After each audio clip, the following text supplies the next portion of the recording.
தாயை விட உயர்ந்த தெய்வம் உலகத்துல இல்லேன்னு நம்ம சொல்றோம். ஆனா மாணிக்க வாசகர் உண்டுன்னு. ஆயினும் சிறந்த தெய்வம் உண்டு. அது யாருன்னார்? பரமசிவன்.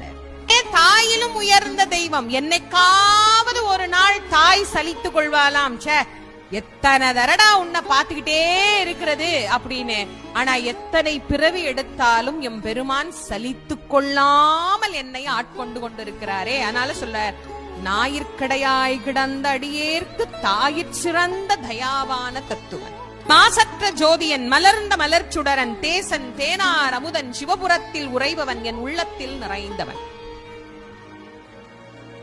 தாயை விட உயர்ந்த தெய்வம் உலகத்துல இல்லேன்னு நம்ம சொல்றோம். ஆனா மாணிக்க வாசகர் உண்டுன்னு. ஆயினும் சிறந்த தெய்வம் உண்டு. அது யாருன்னார்? பரமசிவன். தாயிலும் உயர்ந்த தெய்வம். என்னைக்காவது ஒரு நாள் தாய் சலித்துக் கொள்வாளாம்.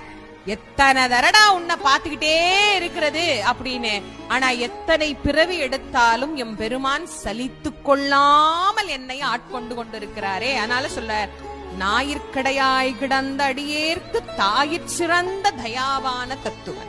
மாசற்ற ஜோதியன் மலர்ந்த மலர்ச்சுடரன் தேசன் தேனார் அமுதன் சிவபுரத்தில் உறைபவன் என் உள்ளத்தில் நிறைந்தவன்.